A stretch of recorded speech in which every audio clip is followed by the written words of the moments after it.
नमस्ते फ्रेंड्स, मैं प्रीति स्वागत करती हूँ आपका अपने चैनल बिजी वोमेन ब्लॉग में। कैसे हैं आप सब? आशा करती हूँ सब अच्छे होंगे, स्वस्थ होंगे। तो फ्रेंड्स, आज है 13 तारीख और दिन है मंगलवार। ब्लॉग को शुरू करते हैं। सुबह ही सुबह बहुत अच्छा मौसम है, धूप निकली हुई है। मैंने दोनों बच्चों को नहलाकर धूप में बैठा दिया है और इसके बाद मैंने भी नहा धो के पूजा कर ली और इन सब के लिए बना दिया ब्रेकफास्ट। लंच मुझे आज बनाना नहीं था क्योंकि आज है मेरा पूर्णिमा का व्रत और बस इकट्ठा ही मैं शाम को ही मतलब 3-4 बजे के करीब खाना बनाऊंगी। तो बस ब्रेकफास्ट इनको कराया था, बाकी फ्रूट्स वगैरह खा लेंगे। और अब मैं आ गई थी किचन को क्लीन करके प्रसाद बनाने के लिए। जो सत्यनारायण व्रत कथा होती है ना, उसमें ये कसार का प्रसाद बनता है और चरणामृत का प्रसाद बनता है। तो वो मैंने बना के रख लिया था और इसके बाद मैंने सब्जी भी साथ ही साथ बना दी थी। आलू टमाटर की जो सब्ज़ी होती है, आलू को उबाल के बनाते हैं और उसमें डाल दिया खूब सारा हरा धनिया, जो कि मुझे बहुत पसंद है। सब्ज़ी में खूब सारा हरा धनिया डालना मुझे बहुत पसंद है। तो जी, सब्ज़ी मेरी बन चुकी थी। इसके बाद मैंने खीर बना ली और खीर थोड़ी टाइट सी हो गई थी। इसके बाद मैंने इसको दूध डालकर थोड़ा पतला कर लिया था। तो ये हमारी भोग की थाली तैयार हो गई थी और इससे पहले मैंने पूजा कर ली थी। सत्यनारायण की व्रत कथा जो होती है वो कर ली थी। ये तो मैं हर मंथ करती हूँ, लेकिन आज एक छोटी सी प्रक्रिया मुझे और भी करनी थी। ये अन्नप्राशन की, मतलब आज मेरा बेटा 6 मंथ का हो गया है तो उसको अन्न लगाना था आज। तो मैंने मतलब दादा दादी इस प्रक्रिया को करते हैं, इस रस्म को करते हैं गोद में बिठा के, लेकिन वो दूर रहते हैं तो नहीं आ पाए। तो उसके स्थान पर फिर मम्मी पापा गोद में बैठा कर बच्चे को अन्न ग्रहण कराते हैं पहली बार। तो जी, हमने भी ये प्रक्रिया अपनी पूर्ण कर ली। आज हमने अपने बेबी को अन्न लगा दिया। अब ये है कि अब तक वो दूध पीता था, अब इसके बाद वो कुछ भी उसको खिलाया जा सकता है। तो ये प्रक्रिया करने के बाद ये हो जाएगा। इसके बाद सबको खाना खिला के बाद में मैंने भी खाना खा लिया और इसके बाद आरू को जिद लगी थी कि आपने सब कुछ बना दिया, गुड़ की चिक्की नहीं बनाई। तो थोड़ी सी मैंने उसके लिए बाद में गुड़ की चिक्की भी बना दी। तो जी, अब हो चुकी थी रात को ये आरू ने मंगवाया केक। हालांकि मैं तो इन चीज़ों में विश्वास नहीं रखती। मुझे तो ये होता है कि बर्थडे वगैरह कुछ भी हो तो मतलब पूजा हवन वगैरह कराना अच्छा लगता है, लेकिन आजकल के बच्चे जो जैसा देखते हैं वैसा ही करते हैं। तो उसने ज़िद की कि नहीं, मैं केक कटिंग कराऊंगी 6 मंथ का। उसने हाफ़ केक मंगाने की ज़िद की थी, लेकिन वो नहीं मिला, वो ऑर्डर दे के मिलता है।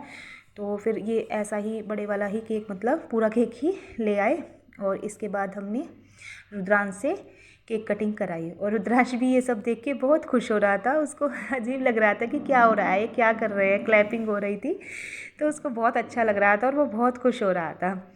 इसके बाद वो थक चुका था और थक के बैठे बैठे थक गया था और थक के पीछे को लेट गया था।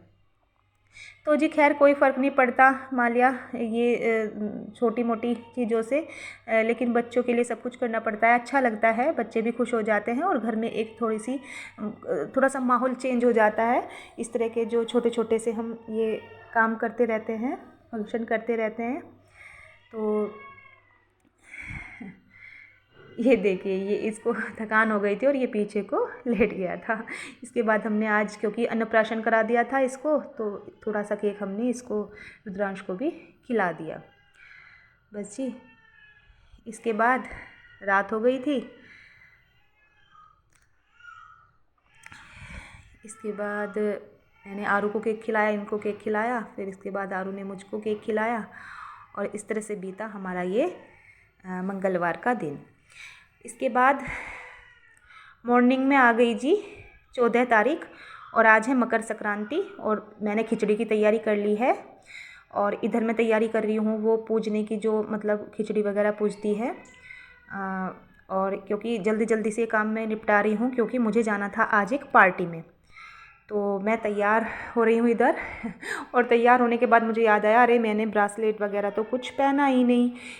होता है ना, कई बार हम तैयार हो जाते हैं और कुछ भूल जाते हैं, ये तो पहना ही नहीं। मुझे अचानक से याद आया। इसके बाद मैंने अपनी वॉच पहनी और अपने ब्रेसलेट चेंज किए और इसके बाद हम पहुंच गए रेस्टोरेंट। तो यहाँ पे हमने खूब मस्ती की, मज़ा किया, पार्टी की। इधर कुछ गर्ल्स की पार्टी अलग चल रही थी, बर्थडे पार्टी मना रही थी अपनी, और इधर हमारा ग्रुप चल रहा था। तो जी, आरो भी इनके साथ डांस करने लगी। आरो ने भी बहुत ज़्यादा इन्जॉय किया। आरो को डांस का बहुत शौक़ है, तो उसने फुल एंजॉय किया। मैं पहले मेरे ही जाने का प्लान था, लेकिन जिन मैम ने हमें पार्टी दी थी उन्होंने कहा नहीं आरो को भी लेके आना, तो मैं आरो को भी लेके चली गई थी इधर। फिर हमारे ग्रुप का डांस शुरू हुआ। बहुत एंजॉय किया हमने, खूब डांस किया, खूब मन भर के डांस किया। तो कभी कभी अच्छा लगता है अपने बिज़ी शेड्यूल में से थोड़ा सा वक्त अपने लिए निकालते हैं, एंजॉय करते हैं, तो बहुत अच्छा लगता है। एक फ्रेशनेस सी आती है अपने अंदर, एक पॉजिटिविटी सी आती है। तो इसके बाद हमने उन मैम का केक कटिंग किया और उन्होंने सबको केक खिलाया। इसके बाद सब ने उनको केक खिलाया और इस तरह से हमने इस पार्टी को एंजॉय किया। एक्चुअली इन मैम ने हमारे साथ लास्ट ईयर टीचिंग की थी। हम सब ने एक साथ टीचिंग की करते थे हम एक ही स्कूल में। तो उसके बाद मैं प्रेग्नेंट थी, तो मैंने बंद कर दी थी टीचिंग और इन्होंने स्कूल चेंज कर लिए थे। तो अब इन मैम की शादी है, तो शादी जो है वो दूसरे स्टेट में है, तो जिसे हम अटेंड नहीं कर सकते।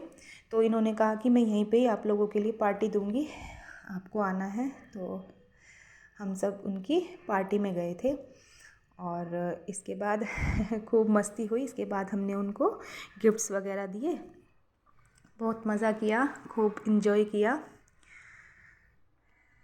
इसके बाद फिर ग्रुप में सबने फ़ोटो शूट वगैरह हुआ, सबने फ़ोटो कराई।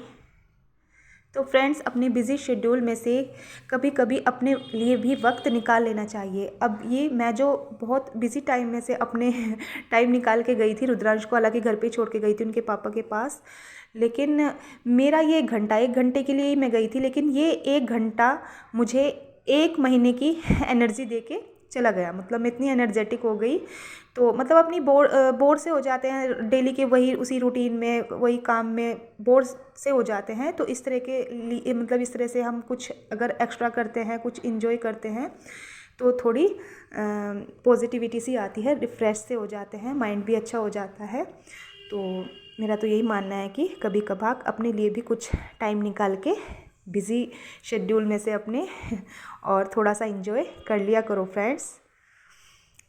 तो आपको ये ब्लॉग कैसा लगा प्लीज़ कमेंट करके बताना। और अभी तक अगर मेरे चैनल को सब्सक्राइब नहीं किया है तो प्लीज़ मेरे चैनल को सब्सक्राइब कर लेना। मिलती हूँ अगले व्लॉग में, तब तक के लिए bye, take care and enjoy.